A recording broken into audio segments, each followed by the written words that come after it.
Alright, so we have Kidnapped and Buried Alive. The unbelievable story of Barbara Mackle. So apparently this is a story of a woman who was buried alive, you know? And I thought it'd be interesting to check this out, so let's go ahead. Let's go ahead and do this. Hey everyone, Nigel and Luke here, and welcome to Crime Zone. In the early morning hours of December 17th, 1968, Barbara Jane Mackle was wide awake. The 20-year-old undergraduate student had been sick with the flu for several days, and while she had since started to feel a bit better, on this particular night she was having trouble falling asleep. Barbara's symptoms had started about 3 days earlier when she was still at school at Emory University, located on the northeastern outskirts of Atlanta, Georgia. It had been a bad flu season that year, and the Emory campus had been hit particularly hard. As was the case for many other students, Barbara found the timing of her illness fairly inconvenient. The Christmas holidays were just around the corner, and she had been in the middle of final exams. Damn. In fact, she had started to feel... Hey, that's tough, bro. Bro, come on, bro. Being sick during finals, bro. This is so insufferable, bro. Like, this is really one situation you don't want to be in. Like, bro, come on, being so sick, bro. During your exams, bro. During one 3-hour economics exam that she had been forced to walk out halfway through. Barbara's situation had been made slightly better. In fact, she had started to feel so sick during one 3-hour economics exam that she had been forced to walk out halfway through. That's crazy, bro. Leaving an exam because you're so sick and you just can't pull through, bro. Oh my god, bro. Hey, bro, this is horrible, bro. Shit. Horrible, bro. Because that's just confirmation right there that you're not passing. Like, oh man. Situation had been made slightly better when she called the family home back in Coral Gables, Florida, to let her parents know what was happening, and her mother Jane decided to make a trip up to the area to spend some time with her. When she arrived, she rented them a room at the Roadway Inn, located about 2 miles away from the Emory campus in Decatur. It was here, in room 137 of the motel, that the two women decided to spend a few days together, until Barbara felt well enough for them to make the 10-hour drive home for the Christmas holidays. The next couple of days passed unremarkably, until early on the morning of December 17th, when Barbara found herself unable to sleep. Deciding it was no use fighting the restlessness, at some point both she and her mother sat up in bed, talking and slowly whittling away the hours until sunrise. However, at around 4 o'clock in the morning, the women's quiet conversation was abruptly interrupted when there was a knock at the door of their first-floor room. Startled, Jane Mackle called out to the unexpected visitor without opening the door, asking who was there. A man's voice quickly replied from outside. He said he was a police officer and that he needed to talk to them about a car accident involving a young man who had been driving a white Ford Mustang. The news immediately alarmed Barbara and her mother, as they both realized that this was the kind of vehicle driven by Barbara's boyfriend, Stuart Woodward. Stuart had been by the motel room to visit Barbara just a few hours earlier, and concerned that something terrible might have happened to him, the women opened the door to find out what was wrong. No sooner had the door been opened than it dawned on Jane and Barbara that they had made a terrible mistake. This man was no police officer. However, it was already too late. The man burst through the door carrying a shotgun. As the man pointed his weapon at Jane and Barbara, he was followed into the room by what appeared to be a much younger man, possibly a preteen or a teenage boy. Bro, what the, bro? I mean, like, didn't they actually, like, look through, like, the window to see, like, if he had any police officer clothes on, like, anything like that? Was he even dressed as a cop, or, like, I don't know, like, like, did they, like, could they not see him or anything? Like, did he even look suspicious? Like, I mean, whoever's providing us, that guy who's telling the story, I'm sure he doesn't know every slight little details about this whole thing, but like, though, that's crazy. And you're telling me some 14-year-old is following him? Like, bro, what was he doing here? And you're telling me, bro, they gave like, they told him about that same car that that the girl's boyfriend was driving. Like, what about the boyfriend? Like, was he in on this? I don't know. The younger attacker bound Jane's hands and feet before a rag with some sort of chemical on it was thrust over her face. After that, she passed out. When Jane awoke several minutes later, both of the attackers were gone, and her daughter was nowhere to be found. What she didn't know then, indeed, what she couldn't have known, was that as she was frantically trying to come to grips with what had just happened, Barbara was being driven to a dense wooded area, a spot that had been prearranged by her captors. When they arrived, Barbara was led to a coffin-like box that had been dropped down into a large hole in the earth. After being sealed inside, Barbara heard the unmistakable sound of dirt slowly falling on top. She was being buried alive. Terrible. The clock was now ticking on what would become perhaps one of the most bizarre and sensational kidnapping cases in U.S. history. This is the story of Barbara Jane Mackle, the wealthy heiress who was abducted, held for ransom, and buried alive. Shit. Before we get to the main part of today's story, we'd like to ask that if you enjoy our videos, to please remember to like and subscribe while you're there. As you might have guessed from the last bit before the break there, Barbara Mackle's kidnapping wasn't just a big deal because of how terrifyingly it had been executed, but also because of the family she belonged to. The 20-year-old university student was the only daughter of Robert Mackle, who along with his two brothers were the owners of the real estate development empire known as the Deltona Corporation. The company was worth tens of millions of dollars and was not only Florida's largest home builder, but one of the largest developers. Daughter of coming from a rich family, her dad and his brothers, head of a multi-millionaire company, so this was definitely targeted, they just didn't, this was definitely not random from what it sounds like. Because if they're going to ask for a ransom, they know that her family has money like that because of their company. So yeah, this was definitely targeted. Developers in the country. As such, the story of Barbara's kidnapping took little time to generate press coverage.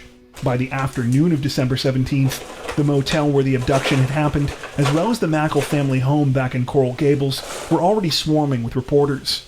The attention brought with it an almost immediate announcement from the FBI, who stated that they would be taking over the case. At the same time that the press scrambled to report what few details had been released about the investigation, behind closed doors, Barbara's parents were already in negotiations with her kidnappers. The suspects had wasted almost no time, making first contact with Robert Mackle after he had barely had a chance to speak to his wife and the FBI. The contact came in the form of a phone call placed to the Mackle residence just after 9 a.m. that morning.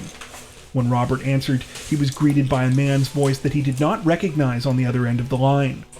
The man directed Robert to a rock underneath a tree in the northeast corner of his backyard. He was told to dig 6 inches under the ground there, where he would find additional instructions. Then the man hung up. They buried something when in Robert his did backyard. as the strange man asked, he recovered a small glass jar. Inside was a 3-page typewritten ransom note. The note began by stating the chilling details of Barbara's circumstances. She had been buried in a box made of fiberglass reinforced plywood and was now being held. So they buried that thing in his backyard. So this was definitely not random. This was literally all the way planned out. Okay. I get it. For ransom. The kidnappers offered no proof of this, but said that some would be arriving by mail in the next couple of days. Though the kidnappers claimed that Barbara was alive and safe, they cautioned that she would be impossible to find without their help. She had been buried in a remote location that would not accidentally be stumbled upon, and she had little hope of escaping on her own. The note further threatened that if the ransom the kidnappers demanded was not paid within 7 days, Barbara's food and water would run out and her air supply would be cut off. Following a few more chilling threats, the kidnappers listed several specific details about the ransom and how it was to be paid. The demanded amount was $500,000, and it was to be assembled in $1,000 bundles and comprised only of $20 bills. These bills were to be from no further back than 1950, were to be unmarked, and no more than 10 of them were allowed to have sequential serial numbers. The ransom note stated that the money was to be placed in a standard large suitcase, and that once it was received, it would undergo an 8-hour intense examination by the kidnappers to ensure that the demands had been followed before they would release the details of Barbara's whereabouts. The kidnappers said that the Mackle family could let them know that they had finished assembling the money by taking out classifieds in the personal section of every major Miami area newspaper. The note also provided the text for this ad, which was to read, quote, "Loved one, please come home. We will pay all expenses and meet you anywhere at any time. Your family." The kidnappers stated that on the first night following the ad's appearance in the papers, they would contact the Mackles with the location where the money would be dropped off. Robert was instructed to bring the money alone in his car, with the note threatening that any deviation from the plan would result in both his death and the death of his daughter. Yeah, don't pull no stupid When shit. Robert Mackle informed the FBI about the ransom note, it was decided early on that the best course of action was to go along with the plan as the kidnappers demanded. Not only did they believe that this gave them the best chance of finding Barbara alive, but they were confident that they would be able to hunt down the kidnappers without trying to ambush them at the money drop-off point. Just as the kidnappers had stated, another letter soon arrived at the Mackle house. Inside was a piece of jewelry belonging to Barbara, as well as a chilling Polaroid photo. The photo showed Barbara lying down on what appeared to be some sort of blanket. In her hand, she was holding a sign. Damn, so this is the real life picture. Wow. It's literally her. Damn. It's crazy. Holding a kidnapped sign. Damn. Oh. This is crazy. Just below her face, with the word kidnapped on it. By the early morning hours of Wednesday, December 18th, one day into the abduction, the Mackles had obtained the $500,000 ransom. The money had been assembled by a team of 85 bank tellers who had worked through the night counting the money. According to reports from the time, only 4 of them knew why they were really there. Because the FBI decided that any method of marking the bills was too risky given the apparent level of knowledge of the kidnappers, they instead opted to have the tellers meticulously log the serial numbers of each one of the $25,020 bills. This way, there would at least be some way of identifying them later on. Even though the Mackles were planning to pay the ransom as the kidnappers had asked, tensions were still understandably high on December 18th when they took out the classified ads as they had been instructed. After all, what assurances did they actually have that the suspects would stick to their word? The ransom itself was an incredible amount of money at the time, and was reportedly the second largest ever assembled in U.S. history up until that point. The largest, $600,000, had been gathered more than a decade earlier in exchange for the return of 3-year-old Bobby Greenlease. 3-year-old? Had still been murdered by his captors. Clearly, Damn. History was not on the side of Barbara We gotta check this out. I don't know when, but we will. Mackle, and all her family could do now was wait. Finally, in the early hours of December 19th, the Mackle family got the call that they had been waiting for. Robert was instructed to drive in his car alone in the pre-dawn darkness to a bridge about 4 miles southeast of the family home. This bridge led out to a small island called Fair Isle. Though the island has since been renamed Grove Isle and now has multiple high-rise buildings on it, back in the late 1960s, the island was almost completely undeveloped and would have been far away from any potential witnesses. As instructed, Robert arrived at the bridge sometime after 4 a.m., placing the suitcase full of ransom money on a nearby seawall before driving away. When Robert returned to the site roughly 2 hours later, he was initially relieved to see that the money had been taken. The feeling didn't last long, however, as almost immediately after, he was informed by the FBI that something had gone wrong. What? It turned out that after the suspects had picked up their ransom money, they had fled a short distance north down the coast of Biscayne Bay in a stolen motorboat, before beaching the vessel on the shore of a residence in the Miami neighborhood of Mackel.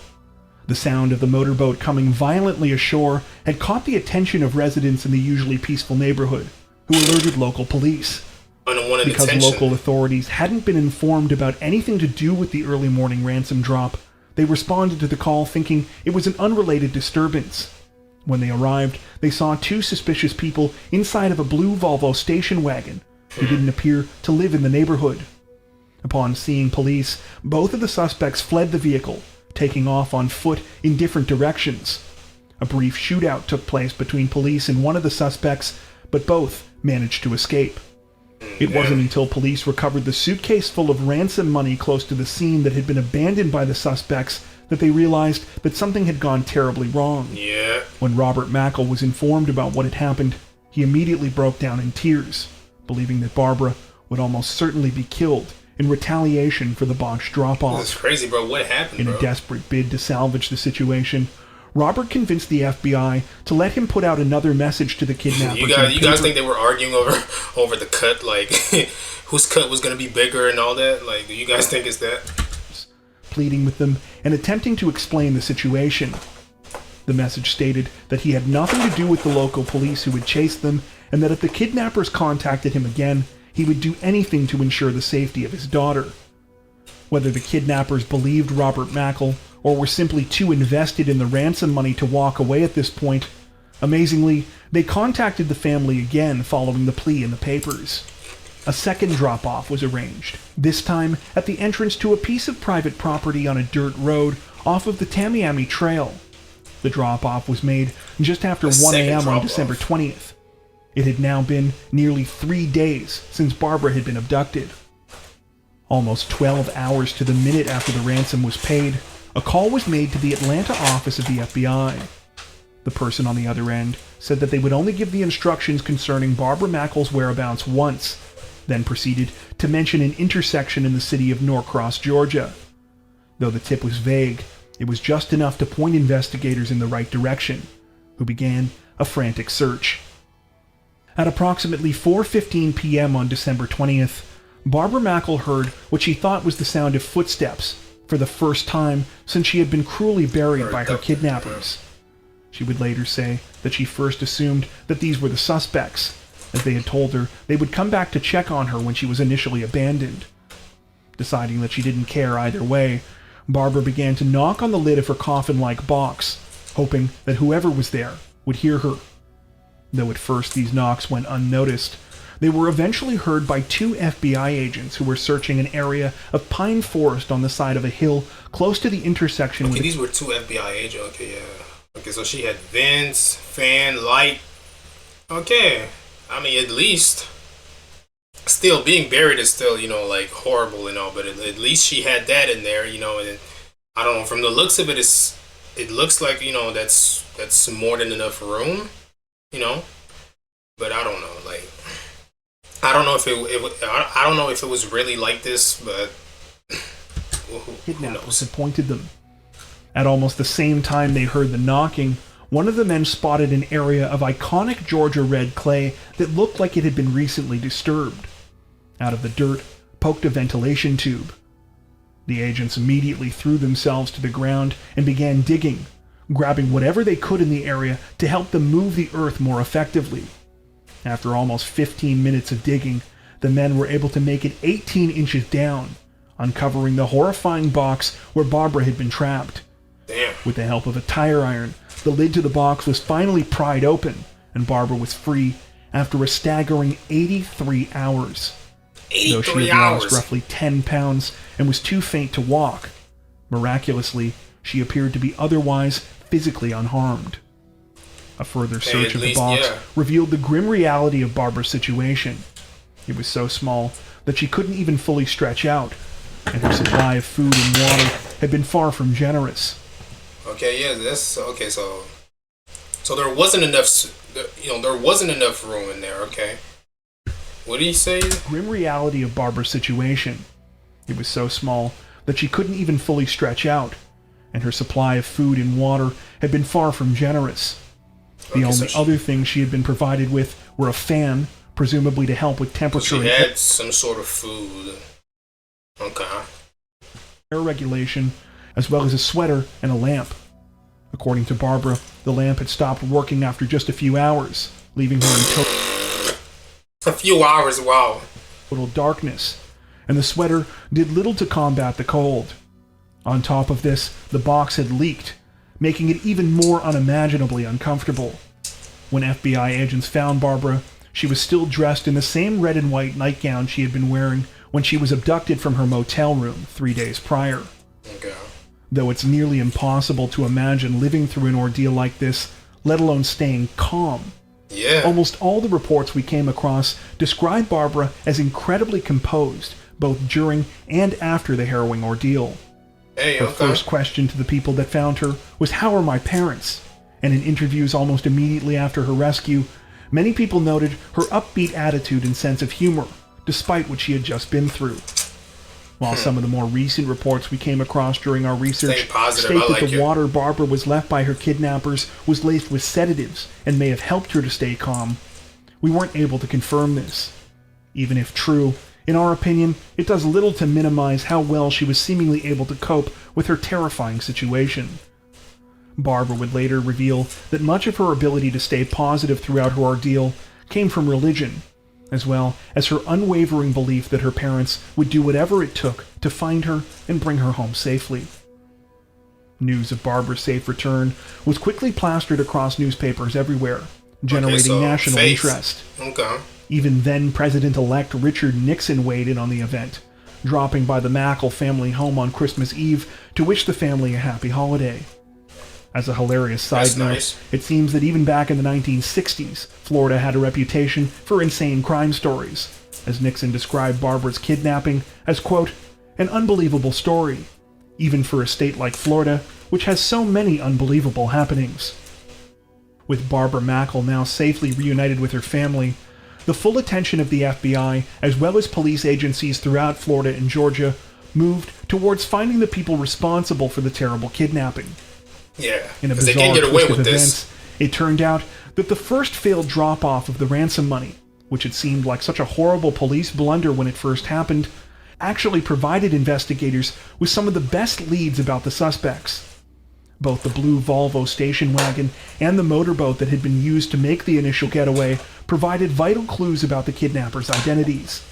A search of the Volvo's license plates revealed that it was owned by a man named George Deacon, a married father of two who worked as a research assistant at the University of Miami's Institute of Marine Sciences.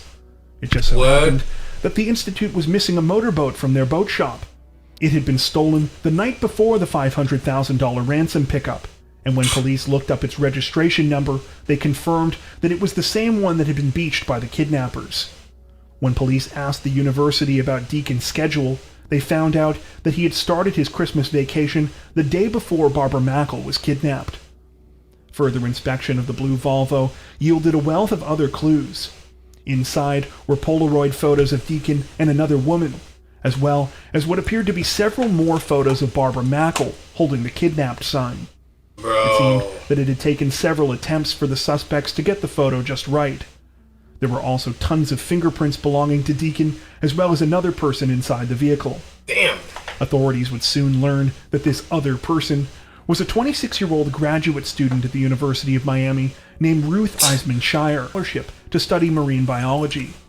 Described as smart, friendly, and attractive by almost everyone that knew her, it initially seemed unthinkable that Shire could have gotten herself wrapped up in something as crazy as a $500,000 kidnapping scheme involving the heiress to a Miami real estate empire. However, when authorities spoke to Shire's professors, they said that they had noticed a change in her in recent months.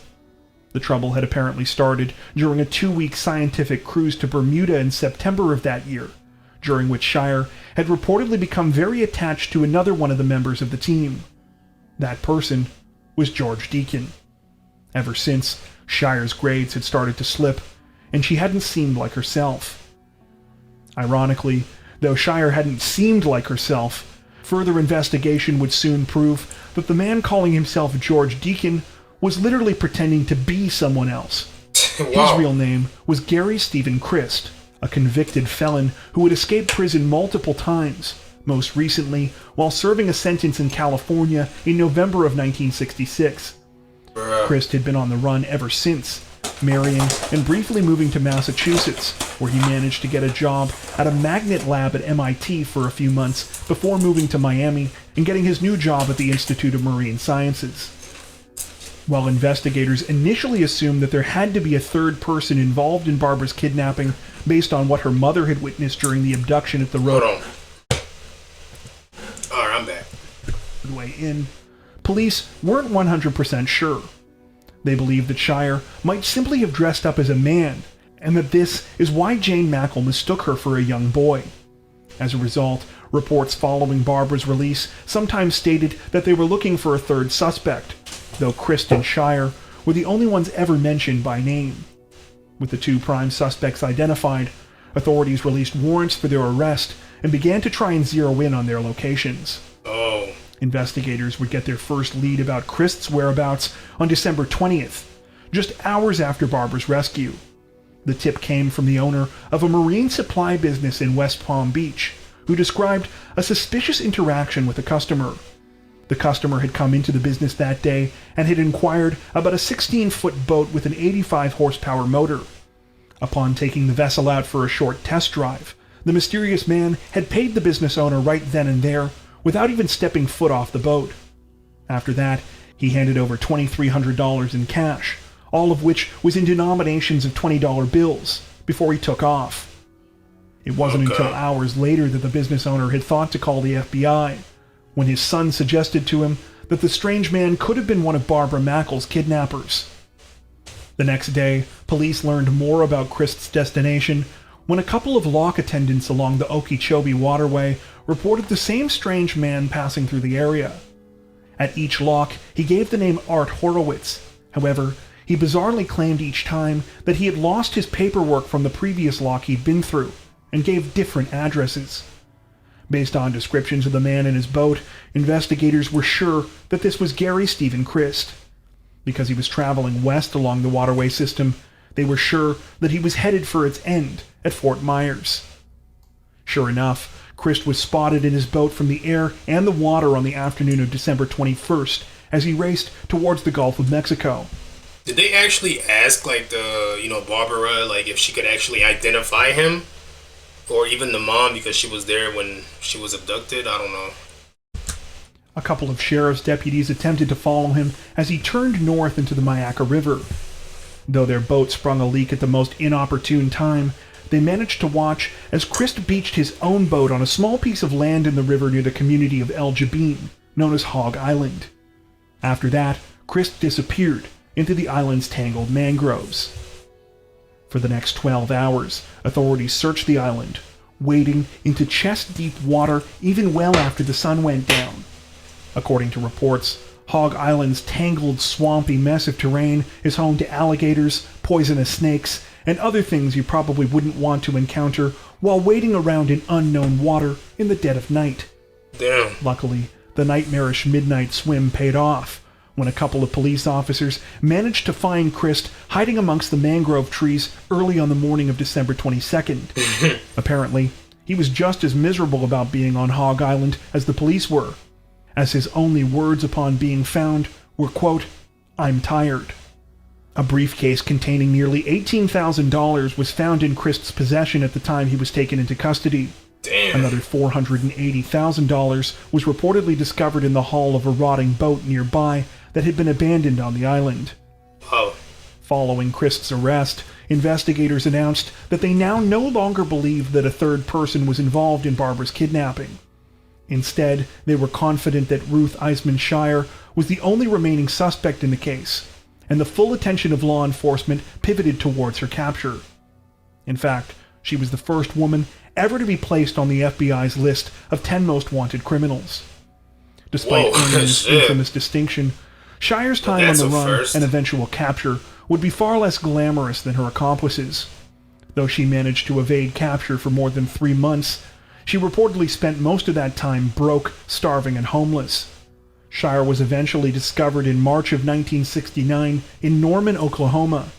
By this time, she had managed to set up somewhat of a life for herself.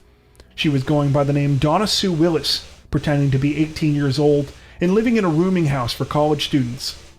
Ironically, after participating in a $500,000 scheme that was supposed to leave her set for life, it was Shire's decision to seek gainful employment that ultimately got her arrested. As part of an application for a job to be a nurse's aide at a local psychiatric institution, Shire agreed to be fingerprinted, evidently not realizing that these fingerprints were available to both the Oklahoma State Bureau of Investigation and the FBI. Though they were now both in custody and seemed to be equally implicated in Barbara Mackle's kidnapping, Gary Stephen Christ and Ruth Eisman Shire took starkly different paths when it came to their impending trials. Shire was openly remorseful and agreed to plead guilty for her part in the crime, earning her the sympathy of large swaths of the public in the process.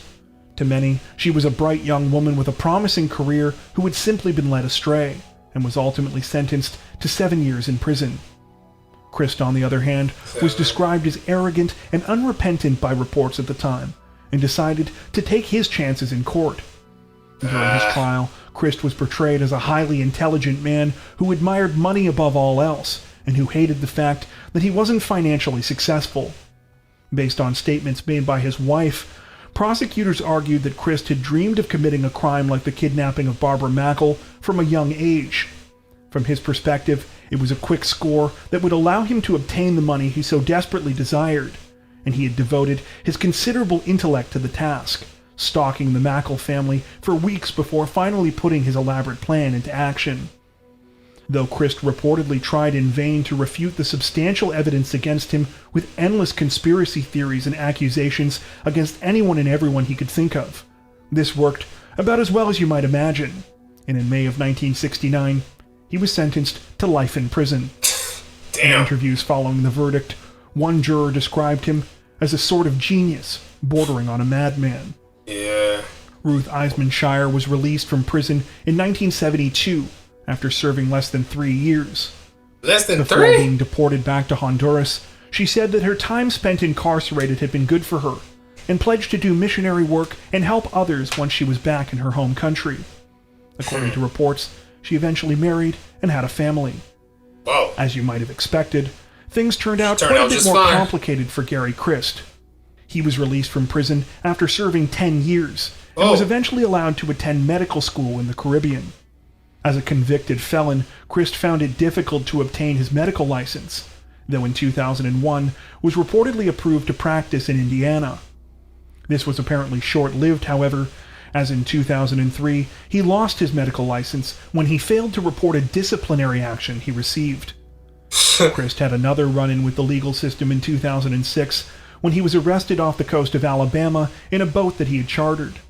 On board were roughly 30 pounds of cocaine and several people who had paid him to illegally smuggle them into the United States.